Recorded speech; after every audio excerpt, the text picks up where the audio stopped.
Olá, sejam bem-vindos a mais um programa Diálogos aqui na TV Unesp e hoje nós conversamos sobre a primeira infância. Nossa convidada é a professora do curso de Pedagogia da Unesp, em Presidente Prudente, Cíntia Magda. Professora Cíntia, muito obrigada por sua participação aqui em nosso programa. O prazer é meu, eu que agradeço. Professora, quando a gente fala, da infância e se dirige a essa primeira infância, a que crianças, Qual é a faixa etária dessas crianças a quem nós estamos nos referindo?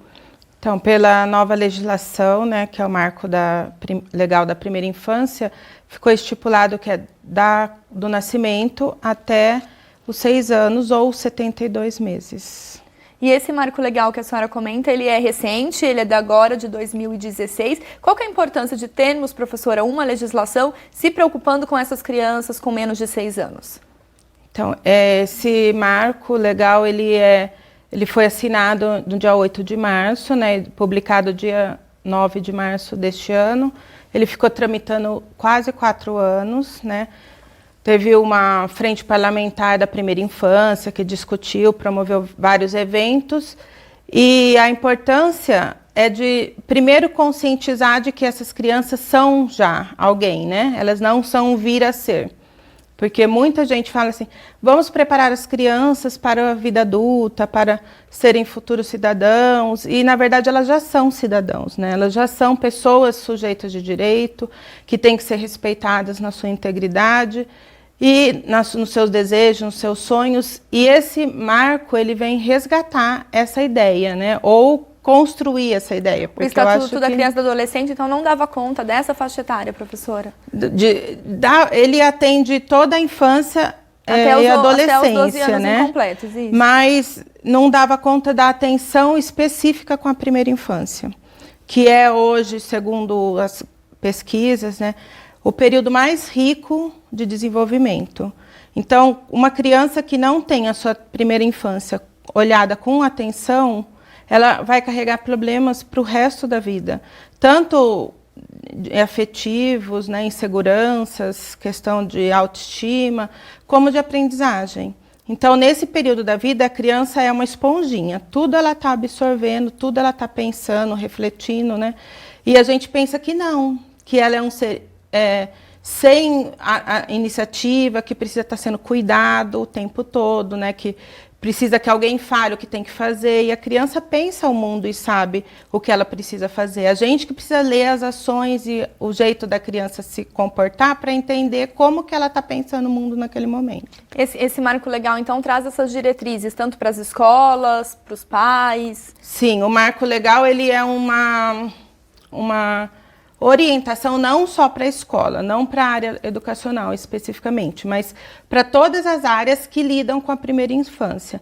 Então, tem indicações para a área da assistência social, para a área da saúde, da medicina, da família. Então, todas as áreas são contempladas nesse marco. Ficou muito falado na mídia, na grande mídia, como a lei da paternidade.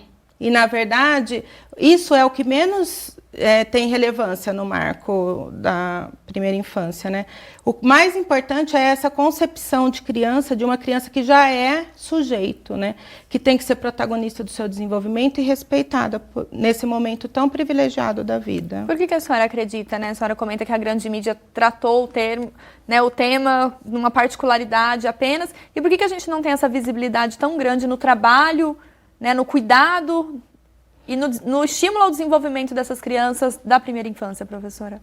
Então, eu tenho ficado assim um pouco assustada e ao mesmo tempo feliz, porque os educadores têm percebido isso, Mas nas minhas pesquisas, bem recentemente, eu tenho visto que nem os educadores conseguem olhar para essas crianças como pessoas que já pensam o mundo e que já tem ações próprias, autônomas. Como se não fosse um momento de aprendizado. Então, assim, exatamente. Se nem os educadores que lidam diretamente com essa faixa etária não têm essa visão, imagina a grande sociedade, a sociedade em geral. Todo mundo acha que a criança é um serzinho sem... Eu brinco com os alunos, assim, uma amebinha, que não tem cérebro, que não pensa, que não faz as coisas por si. E, na verdade, a hora que a gente começa a prestar atenção, as crianças estão pensando 1000 coisas. Esses dias, no carnaval, a gente estava andando de carro lá em Presidente Prudente com a minha filhadinha de 5 anos atrás, no carro, E ela pegou e falou assim, mamãe, se o ovo nasce da galinha, da onde veio a primeira galinha? E aí nós ficamos assim, sem saber o que responder. E aí eu virei para minha comadre e falei assim, tá vendo como criança pensa o mundo? Né? E a gente acha que não. Uma criança de 5 anos fez uma pergunta que eu, sinceramente, até hoje... Né? É lógico que se a gente for pegar a teoria da evolução, toda essa explicação, tem uma explicação. Mas é uma explicação, um questionamento de uma criança que está pensando muito o mundo, né? Então, a gente não para olhar para essas crianças como um ser pensante. E aí a gente fica querendo propor ações do adulto para a criança, sempre da visão do adulto, o que o adulto acha que é para a criança o melhor. O que o adulto pensa que a criança tem que fazer nessa faixa etária. O que o adulto isso. Então, assim, a gente tem uma visão de escola e consequentemente, de sociedade, em que o adulto é o centro, né? E a criança acaba não sendo respeitada. E como fazer para que a gente tenha esse respeito, professora? Principalmente você que trabalha num curso de formação de educadores. Então, o que eu tenho tentado fazer é dar visibilidade para as pessoas, né, dessa incapacidade de olhar a criança. Então, assim, eu tenho trabalhado muito na formação continuada, já com professores, né? Que está junto a essas crianças. Que estão já atuando com essas crianças. E depois eu levo essas informações para os alunos do curso de pedagogia. No sentido, assim, de pedir que eles observem uma rotina do dia na escola. Aí eles observam e trazem relatado por escrito para mim. Aí eu vou lendo aquilo e vou falando assim, mas quem fez isso? Quem falou isso? Quem pensou isso? Eles vão, eu. Sempre é o professor, sempre é a equipe da escola, né? Então, e aonde está o espaço da criança? Aí eles vão começando a perceber que a criança não teve nenhum poder de decisão, que ele não foi ouvido, né? E foi muito bonito que quarta-feira passada eu estava numa reunião com gestores de creche, de 0 a 3 anos, e uma diretora falou assim, nossa, a gente não para mesmo para pensar e ouvir a criança, né? A criança dizia que ela tinha levado um cavalo para a escola, e ela queria o cavalo para ir embora. E a professora falava assim, não, mas não tem cavalo aqui. Olha, não tem, eu já procurei no armário, já procurei num monte de lugar, não tem cavalo. Aí a diretora pegou e falou assim, vamos ligar para a professora da manhã para ver se tem cavalo ou não? E aí era um cavalinho que era um pingente num colar da mãe, que ela levou desse tamanhinho, e que estava lá no armário que a professora da manhã tinha guardado. Então, assim, a criança, de fato, ela levou um cavalo. Se era um cavalo de cabo de vassoura, de um pelúcia. Desenho, de pelúcia, de qualquer... Não importa, mas era um cavalo. Então, assim, se a gente não dá atenção para isso, a gente acaba desrespeitando essa criança, né? Então, assim, isso é um exemplo corriqueiro, mas de como que a gente não ouve e não dá atenção para as crianças pequenas. É uma criança de creche, né? No máximo 3 anos ela tinha de idade. A senhora comentou que tem atuado em pesquisas nessa área da primeira infância. Na Unesp, em Presidente Prudente, vocês têm um grupo de estudo e pesquisa em primeira infância, mas sobre isso, os trabalhos, informação continuada, principalmente, a gente conversa daqui a pouco. O Diálogos vai para um breve intervalo e já volta.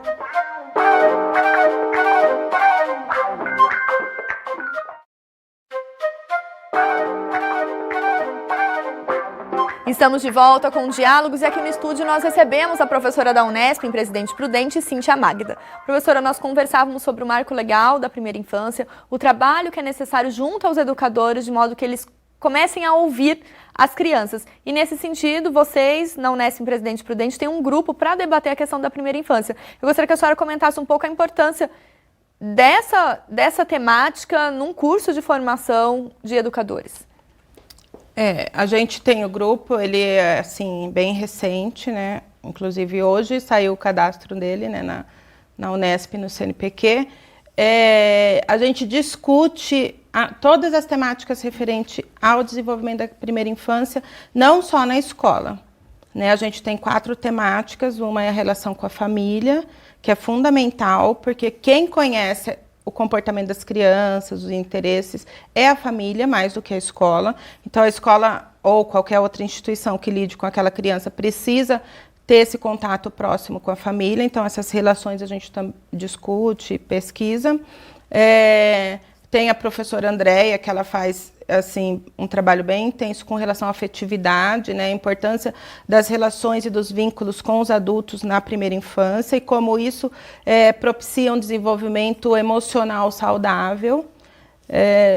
E aí nós temos, além da linha com o trabalho com as famílias, as diferentes abordagens metodológicas para a primeira infância, né? Eu particularmente tenho estudado a abordagem de Reggio Emilia, né? E mais nos últimos 2 anos um pouco da abordagem de Amy Pickler, né? Que é da Hungria.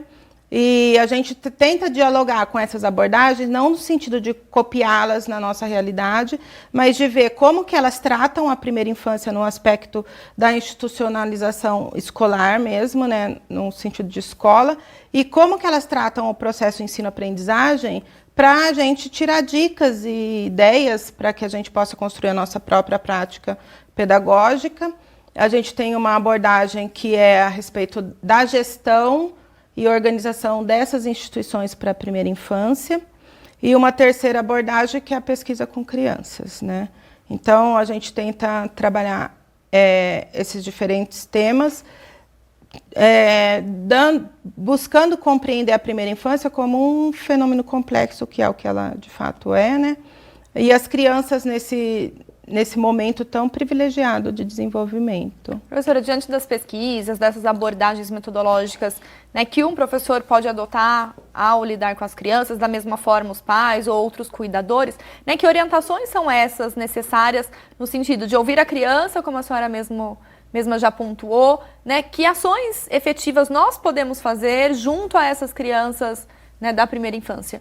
Eu acho assim, o que a gente tem descoberto nas leituras e nas pesquisas é que a gente quis fazer tanta coisa pela primeira infância e a gente começou a ter uma relação artificial com a primeira infância. Então, o que a gente precisa? Voltar à simplicidade, né? A gente tem uma infinidade de brinquedos, você entra numa loja de brinquedos, você não sabe para que lado você olha. Tanta coisa que pisca, brilha, faz barulho, um monte de coisa, caríssimo. E a criança não gosta, né?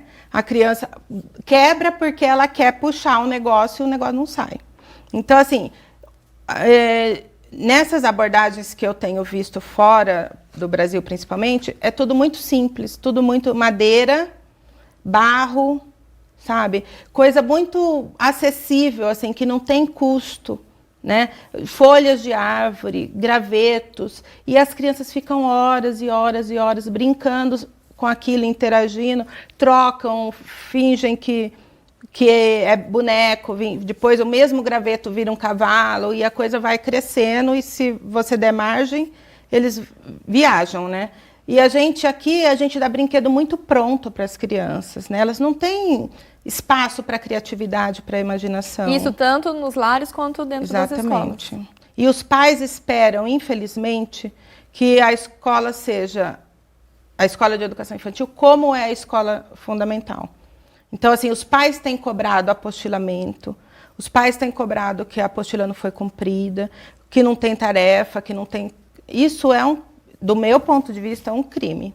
Porque eu tenho visto crianças com 5 anos dizendo que não quer mais ir para a escola, né? E antes as crianças adoravam a educação infantil. E hoje elas estão se sentindo saturadas com 4 ou 5 anos porque tem tarefa e além da tarefa na escola, leva para casa. E é um momento que o brincar deveria estar sendo privilegiado. E ele, né, tem sido sido negligenciado, então, muitas vezes. E como que um professor, né, tem que atuar? Vocês que estão na formação de educadores, trabalhando num nível teórico, mas também prático, né, em que medida que a gente pode inspirar aí esses educadores que estão trabalhando com a primeira infância? Tento, assim, entender todos os lados, né? E eu sinto que os educadores, eles têm muito medo, né, de só brincar, né? Que é o que eles falam. Mas se a gente só brinca, os pais vão reclamar que a gente não faz nada. Então, assim, eles se sentem muito incomodados. Sexta-feira, inclusive, eu estava num município lá perto e eles diziam assim, mas Cíntia, se a gente não dá o caderno com 4 anos, os pais vão dizer que a gente não preparou para a escola. Eu falei assim, mas é função da educação preparar para a escola?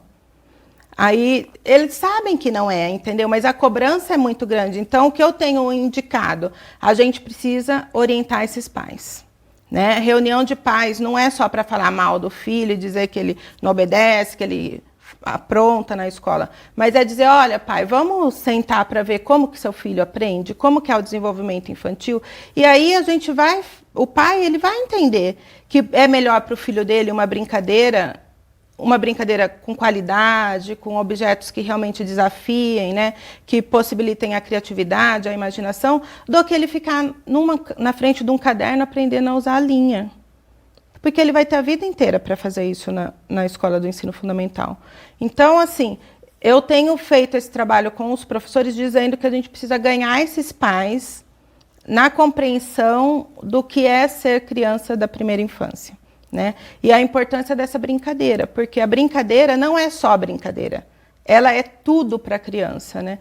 A gente que e nós estamos estudando, inclusive, um texto sobre isso, da professora Tizuko, que diz que o problema é que a brincadeira é associada à futilidade e ao acessório, né? Aquilo que pode ser deixado de lado, né? A desocupação, a ociosidade. E na nossa sociedade hoje, tudo tem que ser produtividade, né? Então, assim, como que a gente vai valorizar uma coisa... Essa cobrança já existe desde a primeira como infância. Que a gente vai permitir que aconteça só a brincadeira se isso está associado à futilidade, ao acessório, à ociosidade, ao brincar. Então, assim, a gente vê, inclusive dentro da própria universidade, teóricos que dizem que não tem que ter o brincar livre, que todo brincar tem que o professor ter uma intenção, tem que ser dirigido. Se o professor dirigir a brincadeira, deixou de ser uma brincadeira da criança, passou a ser uma brincadeira do professor. Então, quer dizer, a criança acaba sendo alvo de mais uma ação do professor. Então, ela nunca é o sujeito do processo, né? Ela está sempre em função do que o professor decidiu. Os professores definem o brinquedo, o lugar, tudo são os professores que definem, né? E agora eu tenho visto um movimento bem no sentido contrário, de dar a voz para essa criança e de permitir que ela possa escolher os brinquedos, o lugar onde vai brincar, né? Então, assim, eu tenho ficado muito feliz, inclusive com as legislações, né? Porque as diretrizes curriculares de 2009 apontam nesse sentido, de deixar que a criança tenha experiências significativas. Esse desenvolvimento... E um desenvolvimento natural, né? Não um desenvolvimento apressado. E aí, pensando um pouco no papel desses educadores, numa formação continuada, vocês na Unesp Presidente Prudente estão, né, já implantando uma especialização, né, na área da primeira infância, mas sobre isso a gente conversa daqui a pouco. O Diálogos faz mais uma pausa e já volta.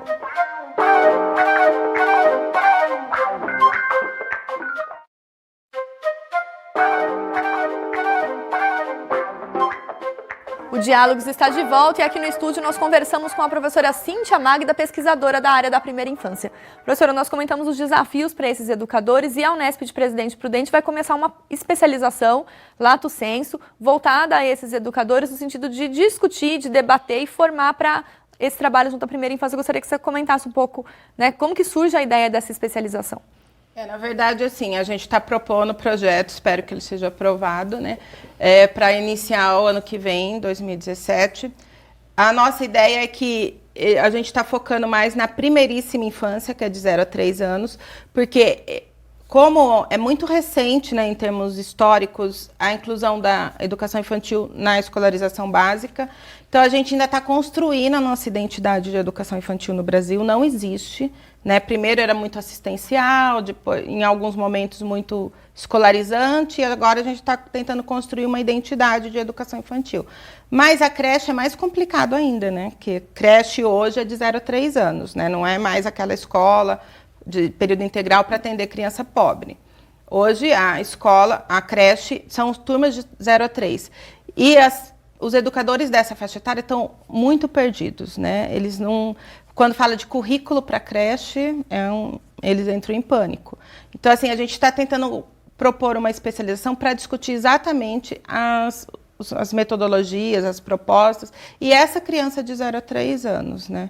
E aí o título que a gente está pensando ainda provisório é a educação da primeiríssima infância, docência e gestão na creche, né? Quem atua junto contigo é a professora Andréia Wiesel, também, sim, da Unesp Presidente Prudente, e ela comenta um pouco no ponto de contato de hoje a importância dessa formação de educadores para a primeiríssima infância.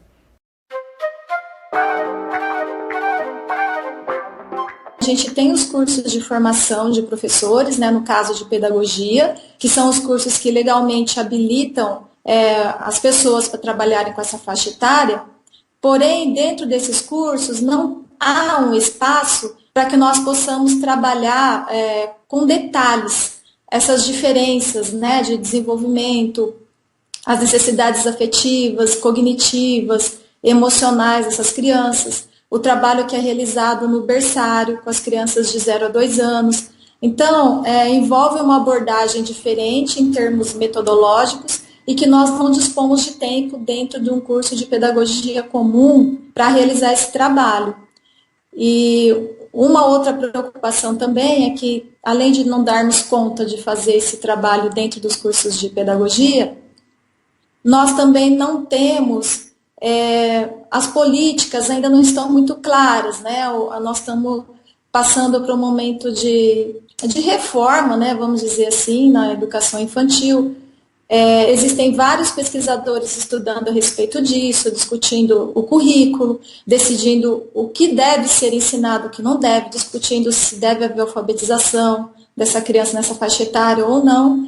E pelos documentos oficiais que nós temos até agora, o que aparece, né, é que a função da escola, e principalmente a função do professor, é mais mesmo atuar no sentido de complementar a ação da família.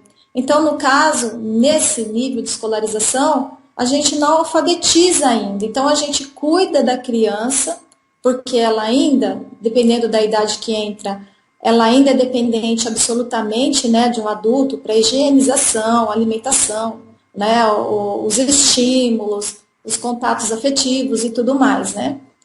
Então, pela nova legislação, a gente teria que fazer essas duas coisas. A gente teria que cuidar, então são esses cuidados físicos, né?